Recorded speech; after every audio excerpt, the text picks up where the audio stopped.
Selamat malam semuanya. Lanjut ke video selanjutnya ya. Nah, sebelumnya kan nih saya belum upload lagi nih. Terakhir kita membuat sebuah database untuk direlasikan dan sudah direlasikan ya. Tapi pada relasinya itu ada satu kesalahan di mana tabelnya itu kurang untuk relasinya dan ada kesalahan untuk penyambungan relasinya ya. Jadi seharusnya tidak direlasikan tapi di kemarin itu kita relasikan. Nah, di sini coba kita perbaiki yang mana yang ada kesalahan. Sebelumnya kita buka dulu phpMyAdmin-nya ya di localhost, kemudian phpMyAdmin. Nah, di sini kita langsung saja. Kalau kalian menggunakan SAM itu langsung kebuka, tapi kalau saya pakai WAM ini harus memasukkan nama pengguna, kata sandi, dan server. Pilihan servernya apa? Di sini ada MySQL dan MariaDB. Langsung masuk saja, kemudian pilih database-nya, dan di bagian lainnya untuk designer ya, designer. Nah, di sini kan ada beberapa table ya, dimana table yang kemarin bermasalah itu adalah data SPP, kemudian ada data siswa. Nah, jadi data SPP untuk ID SPP ya, ini disambungkan ke ID SPP yang ada di data siswa. Kemudian ID SPP ini disambungkan lagi ke ID SPP yang ada di data pembayaran. Nah, sebelumnya itu dari ID SPP disambungkan ke data siswa, ID SPP. Nah, dari ID SPP di data siswa itu langsung disambungkan ke data pembayaran untuk ID SPP-nya. Nah, ini ada kesalahan ya. Harusnya dari primary key ke index, tapi ini dari index malah ke index lagi gitu. Nah, ini coba kalian perbaiki saja. Yang sebelumnya dari data siswa itu ke ID SPP yang ada di data pembayaran itu kalian hapus saja. Untuk hapusnya, contoh misalkan kalian klik garisnya, kemudian pilih hapus. Nah, kalau sudah baru kalian sambungkan create relation, kemudian pilih rujukannya. Ketika sudah diklik baru pindah lagi ke foreign key-nya gitu ya. Jangan lupa dipilih untuk update, untuk delete-nya itu no action, dan update-nya itu pilih cascade ya. Langsung saja ke bagian kode program. Jadi kita sekarang sudah masuk ke kode program ya. Download sebuah kode igniter. Kita download dulu kode igniternya. Kode igniter.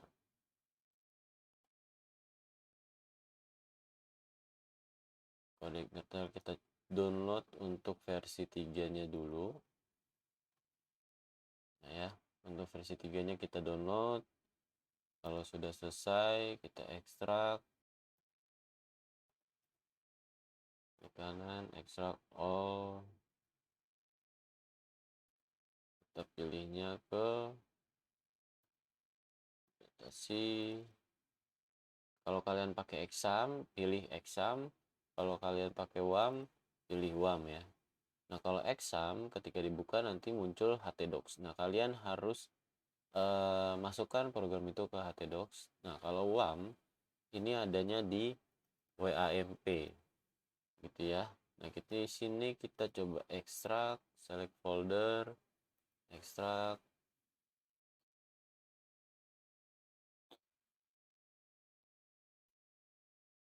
Nah, setelah diekstrak, untuk nama foldernya kalian coba rename aplikasi pembayaran SPP atau bebas ya, aplikasi SPP atau app SPP. Nah, itu boleh. Nah, kalau sudah Ini saya close dulu XAMPP-nya. Kalau sudah, kalian buka Visual Studio Code atau kalian bisa langsung drag and drop untuk aplikasi pembayaran SPP-nya ke icon yang ada Visual Studio Code-nya. Nah, sebelum itu coba kita setting-setting dulu ya. Untuk bagian aplikasi kita setting ke bagian config, kemudian di autoload-nya kita buka. Nah, di bagian library kita tuliskan sebuah isi dari array-nya adalah email, kemudian session. Sebenarnya ada database, tapi karena kita belum masuk database dulu ya, kita setting dulu. Atau kalau kalian mau tulis langsung database-nya, bisa di sini untuk library dari database-nya, database. Jadi ada database, email, dan session. Kemudian scroll lagi ke bawah di bagian helper, kalian tuliskan URL, kemudian kutip satu file. Jadi ada URL dan filenya. Nah, untuk bagian autoload yang kita setting itu cukup bagian helper dan library-nya dulu ya. Oke. Autoload-nya kita close, kemudian kita buka config. Nah, di sini ada base URL. Base URL-nya kalian isikan dengan nama aplikasi kalian. Contoh, misalkan di sini http titik 2 / localhost / lagi aplikasi pembayaran SPP. Save. Nah, kemudian kalau kalian menggunakan htdocs ya, jika kalian menggunakan htdocs di sini, ini index.php-nya kalian hapus. Tapi kalau kalian ingin menggunakan index.php-nya, ini jangan dihapus, gitu ya. Nah, ini karena kita tidak memerlukan index.php, jadi kita hapus saja, save. Cuma sebagai gantinya kita harus buat sebuah file yang namanya htaccess. Gitu. Nah, htaccess-nya diambil dari mana? Kita buka kode igniternya, kemudian download, dan di sini kan ada namanya user guide ya. Kode igniter 3 ada user guide, kita klik saja. Nah, kita searching yang namanya htaccess.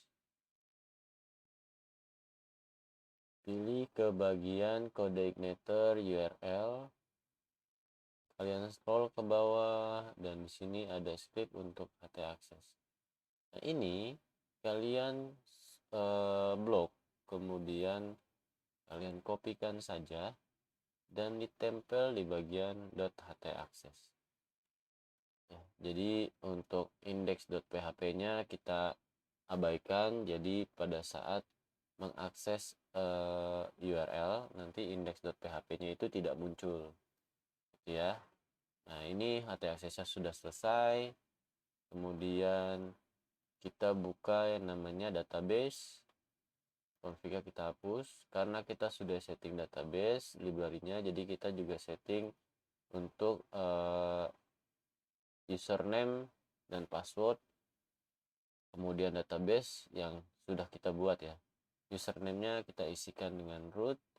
Kalau kalian sudah punya hak akses untuk mengakses database-nya, kalian isikan username sesuai yang kalian buat.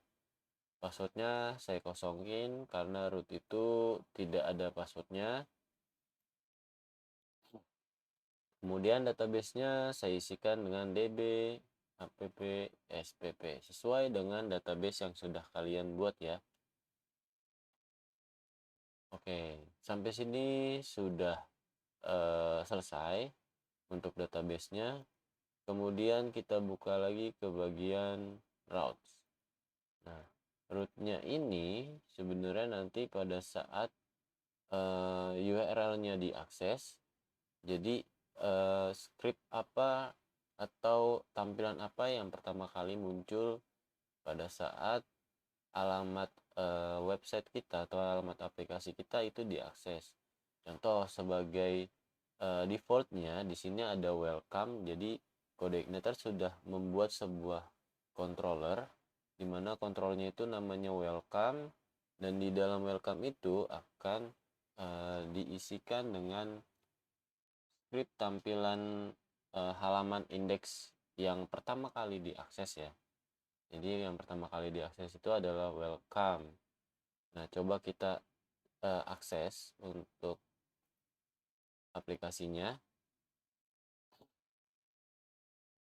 Ketikkan localhost / nama aplikasinya, aplikasi pembayaran SPP. Nah, jadi yang pertama kali muncul si CodeIgniter itu membuat sebuah patch. Ya, patch ini untuk informasi, the patch you are looking at is being generated dynamical by CodeIgniter. If you would like to edit this patch, you will find it lokasinya di view, kemudian ada di welcome_message.php. Jadi kita nanti untuk mengakses bukan mengakses ya, membuat sebuah tampilan HTML-nya di views ya, di views. Kemudian ada namanya application controllers dan welcome. Jadi ini maksudnya adalah sebuah kontrol atau sebuah kendali di mana page view ini untuk dibuka ya. Jadi page view-nya ini gimana caranya bisa terbuka? Jadi ada di bagian kontrol. Jadi di kontrolnya di sini. Ya. Jadi sebelum view-nya ini terbuka, kita mengakses namanya controllers-nya. Jadi kalau controllers-nya sudah benar, view-nya sudah benar, nanti akan menampilkan page yang kita inginkan. Oke, sekarang kita masuk ke bagian controllers-nya dulu. Ini kita jangan di close deh, biarin dulu. Route-nya kita diamin dulu. Kita buka controllers. Nah, di sini controllers-nya sudah ada defaultnya namanya welcome. Ya. Dia sudah membuat sebuah kelas namanya welcome. Kemudian di dalam kelas tersebut sudah ada fungsi atau function index. Jadi function yang pertama kali diakses adalah function index. Nah, function indexnya ini akan menampilkan template atau sebuah halaman welcome message yang tadi ya. Yang ini ya, ini welcome message-nya. Nah, welcome message ini boleh kita rubah. Rubahnya ada di bagian views. Nah, ini welcome message. Welcome message-nya bisa kita rubah. Ini kan tampilan HTML dan CSS semua ya. Nah, ini tampilan CSS dan HTML semua. Ini bisa kita ganti, bisa kita rubah ya. Jadi sesuai dengan tampilan yang nanti kita akan buat. Nah, saya berikan contoh dulu deh. Ini saya coba hapus. Saya delete. Terus saya ganti namanya menjadi beranda misalkan. Beranda. Kemudian di welcome message karena sudah berubah, welcome message-nya itu sudah tidak ada ya, sudah kita ganti menjadi beranda. Jadi view-nya itu kita ganti dengan beranda. Kalau kita refresh, ini kosong tampilannya. Karena di beranda ini belum kita isi dengan tampilan HTML-nya. Sekarang kita coba isi untuk berandanya. Jadi ketikkan untuk HTML-nya HTML 5 ya, ini sudah ada. Titelnya coba kita ganti dengan beranda. Save. Kemudian bodinya ini kita tes dulu ya. H1 aplikasi pembayaran SPP. Save.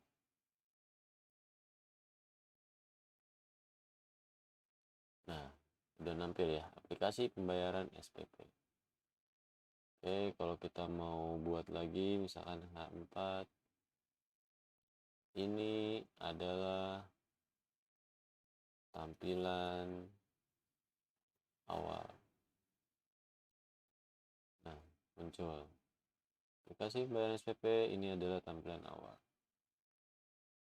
Karena kita mempunyai banyak patch HTML, ya nantinya kita punya banyak nih patch HTML-nya dari beranda, karena kan kita sesuai dari database-nya itu kan ada data kelas, data pembayaran, data petugas, data SPP, data siswa. Jadi nanti ada banyak nih formnya atau halaman-halamannya, ada banyak nih, ada halaman untuk input, ada halaman untuk output, ya kan.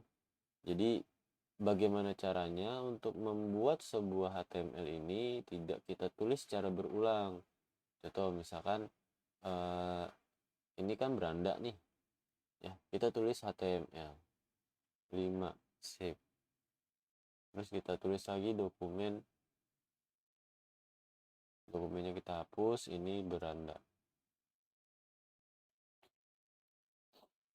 save lagi, dan ini kita isi kontennya.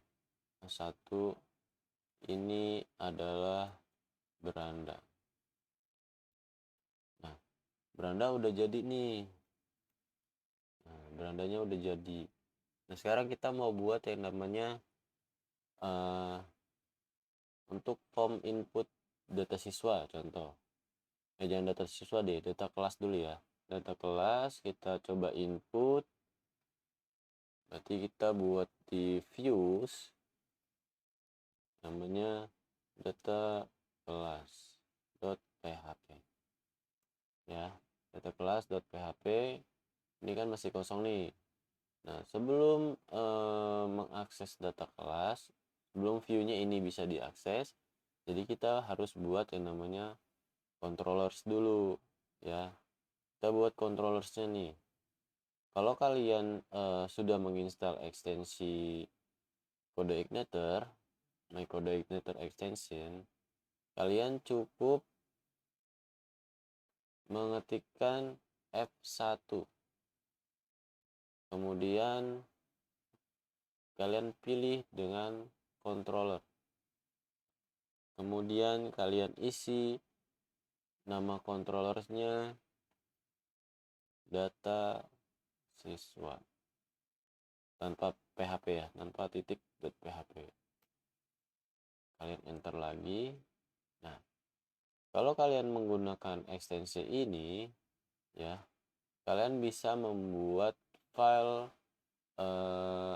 mengenerate file controllersnya. Jadi tanpa kalian menuliskan dari awal seperti ini, itu bisa kalian cukup mengetikkan F1 kemudian nama controllersnya apa, gitu ya. Nah, lanjut kita ke bagian data siswa. Ini yang tidak perlu kita hapus dulu. Kelasnya, konstruknya kita hapus dulu. Nah, di sini sudah disediakan public function index dan kelasnya namanya data siswa. Oke. Nah, kita ingin menampilkan sebuah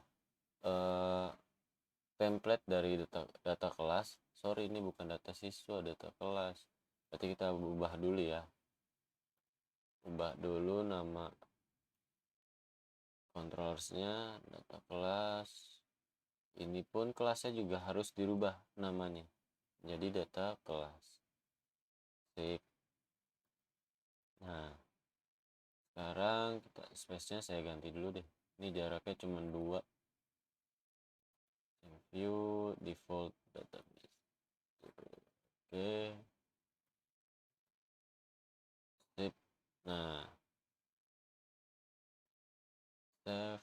Kemudian kita ingin menampilkan sebuah template data kelas. Jadi kalian ketik yang namanya, atau kalian panggil fungsi view ya. panggil fungsi view.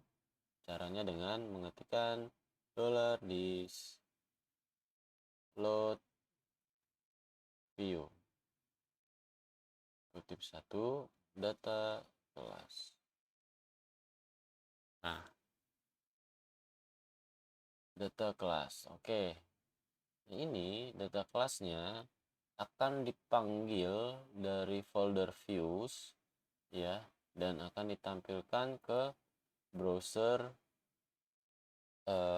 tampilan browser akan ditampilkan di browser. Jadi fungsi ini adalah CodeIgniter mengambil fungsi view untuk menampilkan template dari data kelas atau halaman dari data kelas. Nah, ini akan ditampilkan ke browser ini.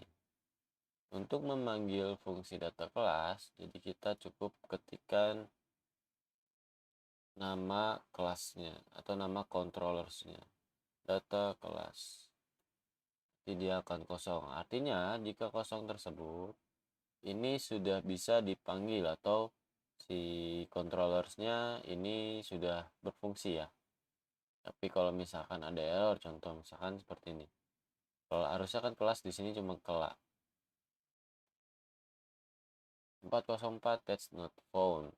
Artinya data kelas itu tidak ada atau tidak ditemukan. Karena apa? Di sini kelasnya kurang S. Harusnya harus lengkap nih kelas. Data kelas. Kalau nggak lengkap dia page not found. Artinya data tersebut atau file tersebut tidak ada. Nah, ini kan sudah jadi ya kan data kelas. Kita coba buat HTML-nya. HTML 5 dokumennya kita ganti dengan data kelas. Kita ketikkan H1 data kelas. Nah, udah jadi deh data kelas. Oke. Nah, kita sudah buat dua file yang namanya beranda dan data kelas. Tapi permasalahannya kita selalu menulis secara berulang nih HTML-nya. Ya kan? HTML-nya secara berulang. Nanti kalau misalkan kita punya script CSS dan JavaScript yang lebih kompleks atau lebih banyak, kayaknya ini agak agak memperlambat kita membuat sebuah program ya. Jadi triknya adalah kita pecah nih bagian header, konten, dan footer. Contoh misalkan di sini ada tiga bagian. Ada bagian header, ada bagian konten, dan juga bagian footer. Jadi coba kita pecah, ada header, konten, dan footer. Cuma sebelum kita pecah harus tahu urutannya. Yang pertama adalah header, ini header, kemudian konten, ya kan, konten, kemudian ada footer. Jadi harus tahu strukturnya atau kondisi sebelumnya seperti apa, tata letaknya sudah harus tahu. Gimana cara membuatnya? Contoh misalkan kita untuk beranda dulu ya. Beranda, kita buka yang namanya kelas welcome. Ini welcome-nya belum kita rubah, tapi kita rubah dulu deh. Namanya beranda. Di F2 beranda. Save. Welcome-nya juga kita ganti dengan beranda. Beranda. Save. Nah, ini sudah ada. Oke. Ini kita hapus dulu deh. Save. Nah, di dalam function index di sini ya, di dalam function index tadi kan sudah tahu nih strukturnya adalah header, kemudian konten, kemudian footer, ya kan? Jadi ini nanti kita pecah dan nanti digabungkan lagi oleh si kode igniternya agar menjadi satu file HTML gitu. Jadi sebenarnya ini hanya manipulasi, jadi supaya kita tuh tidak menuliskan kode HTML secara berulang. Seperti ini kan kita berulang lagi setiap kita membuat sebuah template ya, template view. Jadi berulang terus saja, berulang tanpa tanpa adanya efisiensi. Jadi kita buat sebuah controller ya kan, beranda. Nah, di dalam fungsi indeksnya kita tuliskan seperti ini. This load view. Nah, di dalam this load view kita memanggil template header ya. Template headernya kita panggil. Template header itu ada di dalam folder layout. Kita nanti buat akan di dalam folder layout. Oke, atau template atau layout lah, bebas. Jangan lupa titik koma. Nah, untuk beranda, karena kan tadi formatnya adalah pertama itu header, kemudian content, kemudian footer. Nah, si beranda ini merupakan sebuah konten ya. Jadi kalau misalkan si kontennya ini tidak berada di dalam folder selain folder view, itu tidak boleh atau tidak usah dituliskan nama foldernya, karena ini layout untuk headernya itu berada di dalam folder layout. Jadi folder layoutnya itu harus dituliskan juga ya. Kalau nggak dituliskan nanti dia error nih, atau scriptnya nggak berjalan gitu, hilang ya scriptnya. Nah, kemudian tadi kan ada header, content, dan footer. Sekarang kita tuliskan this load layout view layout slash footer save. Oke, nah ini sebenarnya sudah bisa kita susun. Jadi skemanya adalah yang pertama itu kan header kan, bener nih header. Yang pertama di ditempel bagian header dulu. Kemudian setelah header ditempel, baru kita tempel konten. Si PHP akan menempel sebuah konten, yaitu beranda kan.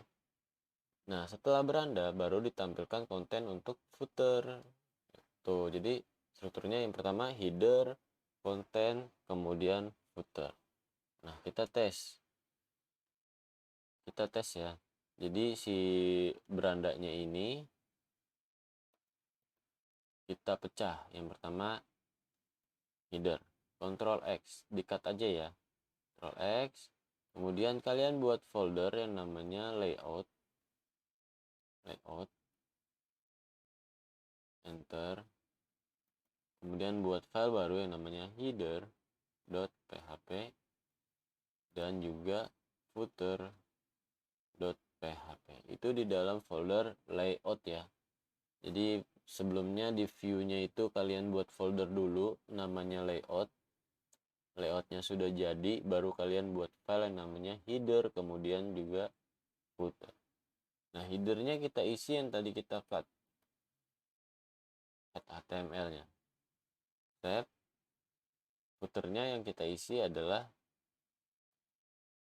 body dan juga HTML-nya. Ctrl X, Ctrl V. Nah, itu ya. Jadi nanti aplikasinya itu menerapkan templating. Jadi tidak perlu menuliskan kode HTML secara berulang gitu. Kalau misalkan kita refresh aplikasinya atau programnya ya, kita tulis beranda, ini kita hapus untuk kelasnya.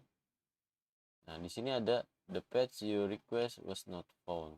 Berarti artinya ada yang hilang nih atau tidak ditemukan patch-nya. Coba kita cari dulu patch-nya apa yang kita yang belum ditemukan atau yang hilang.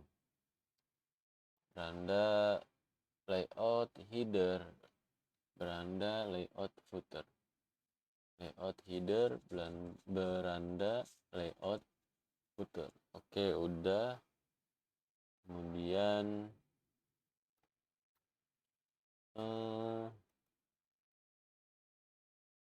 ini udah semua. Oh, kita lupa ke route-nya karena kan si controller welcome message-nya ini kan udah diganti dengan beranda.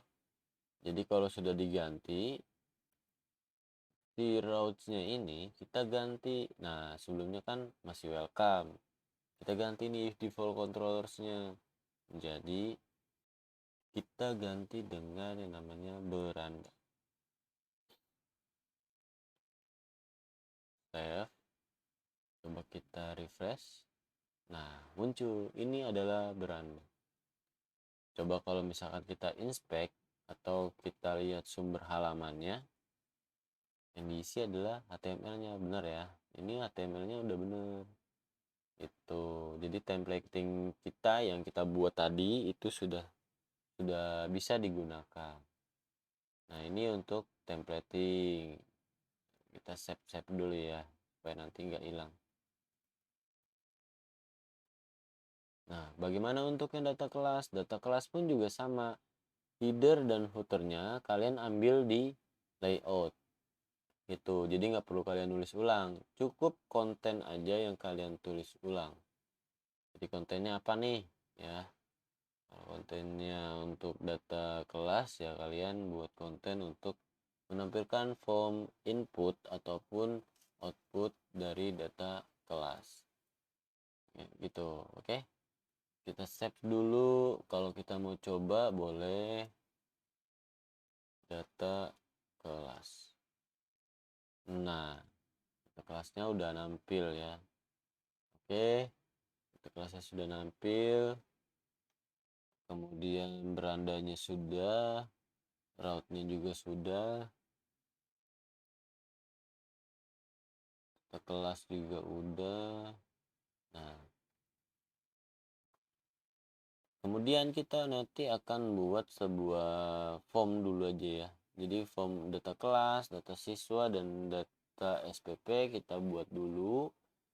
Setelah kita buat, barulah kita sambung-sambungkan nih view-nya dan kita buat format CSS-nya. Oke. Untuk video selanjutnya kita baru akan mulai ke bagian pemasangan templating yang kedua ya. Jadi kita pakai dashboard SB admin. Di SB adminnya itu kita setting dari header, footer, kemudian halaman depan ataupun teras ataupun apalah gitu ya. Nah, ini kita ganti. Oke, untuk video kali ini cukup sampai di sini. Next kita akan buat video selanjutnya untuk templating yang kedua ya. Jadi part 2-nya lah gitu.